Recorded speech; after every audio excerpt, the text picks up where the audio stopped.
वालेकुम नाजरीन, मैं ज़ैनुल आबिदीन हूँ। आज नए व्लॉग के साथ हम आपके साथ डिस्कस करेंगे जो सुहेल अफरीदी के ख़िलाफ़ एक नई साजिश की जा रही है और ये साजिश कहाँ पे तैयार हुई, किस तरह तैयार हुई, ये साजिश क्या सुहेल अफरीदी ख़ुद तो तैयार नहीं कर रही। ये सारी चीज़ें मैं आपके सामने रखूँगा कि किस तरह ये एक मुकम्मल प्लानिंग के साथ ये चीज़ें चली जा रही हैं। और पाकिस्तान को जो एक डोनाल्ड ट्रंप की तरफ से एक ये आप सैफर ही कह लें किस्म का, क्योंकि जो सैफर इमरान खान को आया था वो रिटर्न में कोडेड वर्ल्ड में था, ये उस कोडेड वर्ल्ड में नहीं है, ये ओपनली डोनाल्ड ट्रंप ने बोला है। और अब पाकिस्तान को एक ज़्यादा मुश्किल पेश आ गई है कि अब इसको हम किस तरह इनकार करें डोनाल्ड ट्रंप को, क्योंकि इमरान खान जो था वो तो सरेआम कह गया था कि एब्सोल्युटली नॉट, मैं कोई इनकी बातें नहीं मानूंगा, और उसने रशिया का दौरा भी किया था जाके। अब इनके लिए मुसीबत ये इकट्ठी हो गई है कि अब इन्होंने किस तरह इनके साथ मामलात करनी, ये सारी चीज़ें मैं आपके सामने रखूँगा। चैनल को सब्सक्राइब कर लें। सबसे पहले मैं आपको बताऊं कि जो सुहेल अफरीदी के ख़िलाफ़ एक मुकम्मल प्लानिंग है उसकी मैं आपको मुकम्मल डिटेल बताता हूं कैसे कैसे ये शुरू होती है। एक तो सुहेल अफरीदी साहब जब से आए हैं उनके ख़िलाफ़ DGISPR प्रेस कॉन्फ्रेंस करते हैं, एक बयानिया बनाते हैं कि वो एक अच्छे वज़ीर आला नहीं हैं। जब उनको हटाया जा रहा था अली अमीन गंडापुर को, तब उनके हक़ में इन्होंने खड़े होकर कहने लगे कि वो तो बहुत अच्छा इंसान था। लेकिन उनके साथ इन्होंने क्या किया, 26 नवंबर पे उनके एहतजाज पे, उनके जुलूस पे इन्होंने गोलियां भी चलाई थी। लेकिन जब उनको हटाया जाता है अली अमीन गंडापुर को, उसके बाद से अली अमीन गंडापुर एक्टिव हो जाते हैं सुहेल अफरीदी को नाकाम करने के लिए। सबसे पहले वो कहते हैं कि अगर मुझे इमरान खान ने भी कहा तो मैं दोबारा वज़ारत आला नहीं लूँगा। फिर उसके बाद वो काम ये करते हैं कि जो आज एक ख़बर चलती है ARY पे, वो कहते हैं कि 50 से ज़्यादा जो MPAs हैं वो नाराज़ हैं सुहेल अफरीदी से और वो इस बजट में वोट नहीं देने वाले। अब सवाल यहाँ पे ये पैदा होता है कि इन 50 MPAs को कौन राज़ी कर रहा है, इसकी मैं आपको डिटेल बताऊंगा कि किस तरह ये राज़ी किए जा रहे हैं। कुछ अर्सा पहले जब इमरान खान साहब की आँख का मसला चला था, सुहेल अफरीदी साहब एक एहतजाज की तैयारी कर रहे थे और वहाँ पे पहुँच जाते हैं अली अमीन गंडापुर। अब अली अमीन गंडापुर को इतना अंदाज़ा हो गया था कि अब ये सुहेल अफरीदी इमरान खान साहब को शिफ्ट करवा लेंगे वहाँ पे जाके हॉस्पिटल में। उन्होंने वहाँ पे आके कहना शुरू कर दिया कि मोहसिन नकवी बहुत अच्छा इंसान है, इमरान खान साहब की जो तहरीक है उसको हम सब ने नुकसान पहुँचाया है, मतलब कि वो सुहेल अफरीदी के ख़िलाफ़ वहाँ पे बातें करनी शुरू कर दी उसने। अब जब से वो वाला एहतजाज वाला सीन ख़त्म होता है, अली अमीन गंडापुर की नज़र आया आप लोगों को? कहीं भी नहीं। अब अली अमीन गंडापुर की कुछ अर्सा पहले होती है चक शहजाद में मीटिंग, किसके साथ होती है? राना सनाउल्लाह वहाँ पे होते हैं मुबीना तौर पे जो इतलात हैं, और जो शेर अफजल मरवत हैं। अब जब वो मीटिंग होती है उसके बाद जो शेर अफजल मरवत हैं वो उठता है और जाके एक आईनी अदालत में justice Aminuddin Khan, chief justice Aminuddin Khan की अदालत में एक दरख्वास्त देता है कि जो ये है सुहेल अफरीदी इसको आप लोग हटाएँ। अब वो दरख्वास्त उधर दी जाती है, अली अमीन गंडापुर की मीटिंग पहले होती है और फिर इनके खिलाफ दरख्वास्त आती है और अली अमीन गंडापुर कहते हैं मैं तो इसमें शामिल ही नहीं हूँ, मुझे इसका कोई अंदाज़ा नहीं है कि ये दरख्वास्त कैसे दी गई है। अब जब ये वाली चीज़ें होती हैं, साथ ही जो सुहेल अफरीदी है उसकी मुलाकात होती है मोहसिन नकवी के साथ। अब मोहसिन नकवी के साथ जब मुलाकात होती है तो उसमें क्या चीज़ सामने आती है कि इन्होंने वो कहते हैं जो सुहेल अफरीदी की हमारी तो बन्नू के मामलात पे, दहशतगर्दी के मामलात पे डिस्कस हुई है, लेकिन आज जो एक कालम आया है अंसार अब्बासी जो इस वक्त बहुत नज़दीक हैं इन लोगों के, वो कहते हैं कि सिर्फ इनके ऊपर बातचीत नहीं हुई, इनकी और मामलात के ऊपर भी बातचीत हुई है, सियासी मामलात के ऊपर भी, क्योंकि ये मीटिंग होती है मिनिस्टर गौहर के घर और इस मीटिंग को छुपाया जाता है। अब जो इतलात आ रही हैं कि सुहेल अफरीदी कुछ नाराज़ हुए हैं कि आपको इस मीटिंग को कंट्रोवर्शियल नहीं करना चाहिए था, इस मीटिंग को मतनाज़ नहीं बनाना चाहिए था, ताकि इससे कुछ ना कुछ रास्ता निकलना है तो हम इसका रास्ता निकालते, लेकिन जो कुछ होना था वो हो चुका है। यहाँ पे सीन ये पैदा होता है कि जो ये सब कुछ चल रहा होता है, अब एकदम से इतलात आती हैं क्योंकि अब बजट नज़दीक है। अब बजट में यहाँ पे दो सूरतें बनती हैं। एक तो सूरत ये बनती है कि अगर तो ये वाला जो बजट है इसको मंजूर करवाना है सुहेल अफरीदी ने इमरान खान साहब की परमिशन के बगैर और सरप्लस बजट में, उन्हें ये वाली हवा चलानी पड़ेगी कि देखें जी कुछ MPAs हैं जो इमरान खान के ख़िलाफ़ हैं या इमरान खान के नज़रिए के ख़िलाफ़ है, मेरे ख़िलाफ़ है, तो इस वजह से ये बजट पास नहीं हो रहा, और वो उनसे हमदर्दी लेने के लिए कहेंगे कि देखें अवाम अगर ये इस तरह करेंगे तो अवाम इनके ख़िलाफ़ हो जाएगी, तो लिहाजा ये लोग आएँ बजट में वोट दें। ये इनकी बैकडोर चैनल में ये वाली बात चलेगी।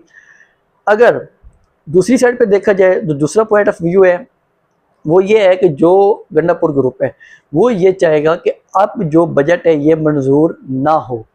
अब अगर बजट मंजूर नहीं होता तो ये हुकूमत आगे नहीं चलेगी, उनको फिर एतमाद का वोट लेना पड़ेगा, और उस एतमाद के वोट में अगर सुहेल अफरीदी नाकाम हो जाते हैं तो फिर इनकी हुकूमत चली जाएगी।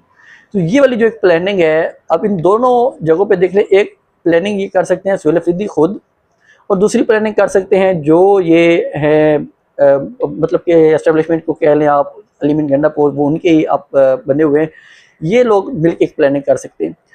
अगर इन दोनों में से कोई भी प्लानिंग कामयाब होती है तो इन दोनों प्लानिंग्स में इमरान खान के साथ ज़्यादती है, इमरान खान के नज़रिए के साथ ज़्यादती है। क्यों? इमरान खान साहब कहते हैं कि सरप्लस बजट नहीं देना चाहिए इस हुकूमत को, और जो वो फिर भी ज़्यादती इमरान खान के नज़रिए से सुहेल अफरीदी की ज़्यादती, और अगर ये बजट पास नहीं होता, सुहेल अफरीदी चला जाता है, तो अलीमीन गंडापुर जो बैठा है वो इमरान खान के नज़रिए के साथ ज़्यादती कर रहा है, PTI के साथ ज़्यादती करेगा, क्योंकि फिर तो वही चाहेगा कि मैं ही आऊँ, क्योंकि इमरान खान साहब से मुलाकात तो किसी की हो नहीं रही, और जो कोई अंदर से पैगाम आ नहीं रहा। अब जब पैगाम नहीं आ रहा तो पीछे बच खच के बचता है ये अलीमीन गंडापुर, और क्योंकि पुराना वही है, नया नाम होगा कोई नहीं। तो ये सारी एक जो प्लानिंग है, ये जो सियासी शतरंज है, ये मैंने आपके सामने रखी है, किस तरह ये एक मुकम्मल तौर पे एक ड्रामेबाजी करके ये लोग एक शतरंज को बिछा रहे हैं, और इस हुकूमत को, जो इमरान खान साहब की हुकूमत है KP में, उसके ख़िलाफ़ एक मुकम्मल प्लानिंग की जा रही है कि हमने किस तरह इमरान खान साहब को बस मैनेज ही करना है। यही कह लें कि इमरान खान साहब को मैनेज करने के ऊपर ये लोग तुले हुए हैं। अब दूसरी साइड पे मैं आऊँ जो पाकिस्तान में है। अच्छा, एक और चीज़ मैं आपको बता दूं कि महमूद खान चकज़ई वो भी कहते हैं कि हम असेंबली से इस्तीफ़े देंगे। उसको अगर आप इसके साथ लिंक कर लें तो वो उसमें ये चीज़ भी आती है कि अगर इस्तीफ़े वाली बात इन्होंने की कि हम पंजाब और सिंध और जो पार्लियामेंट है इस्लामाबाद में, इससे इस्तीफ़े दे देंगे, तो उन्होंने ये इसलिए जो एयरवाई पे खबर चलवाई, और उन्होंने कहा कि हम अगर आप यहाँ से ख़त्म करेंगे तो हम वहाँ से आपकी हुकूमत ख़त्म करवा देंगे। वो हमारे पास ये वाला प्लान है। ये एक इनकी तरीक़ाकार होता है, तरीक़ा वारदात होता है जो हमारे अच्छे लोग हैं उनका, कि उन्होंने किस तरह इनको ब्लैकमेल करना होता है पाकिस्तान में जो पॉलिटिशियंस होते हैं उनको। अब देखते हैं जो भी आगे एक प्लानिंग शुरू होगी, क्योंकि ये जो आज खबर दी जा रही थी नईम अशरफ भट्ट की तरफ से, वो ये कह रहे थे कि जून के पहले हफ्ते में ये वाला काम शुरू हो जाएगा और ये MPA सामने आना लग जाएंगे, और वो अपनी जो इख्तलाफात हैं वो भी शो करने लग जाएंगे। ये तो है सुहेल अफरीदी, PTI, इमरान खान और इन लोगों के हालात। अब मैं ज़रा बताऊँ इंटरनेशनली तौर पर, इमरान खान साहब को पहले एक आया था सैफ़र। उस सैफ़र में इतनी बदतमीज़ी वाली ज़बान इस्तेमाल की गई, पिछले दिनों वो सैफ़र भी हमने आपके सामने रखा है किस तरह उस पर इस्तेमाल की गई थी ज़बान। अब वो तो था कोडेड वर्ड में, अब जो आया है ना, ये बड़ा ओपनली आवाज़ में आया है।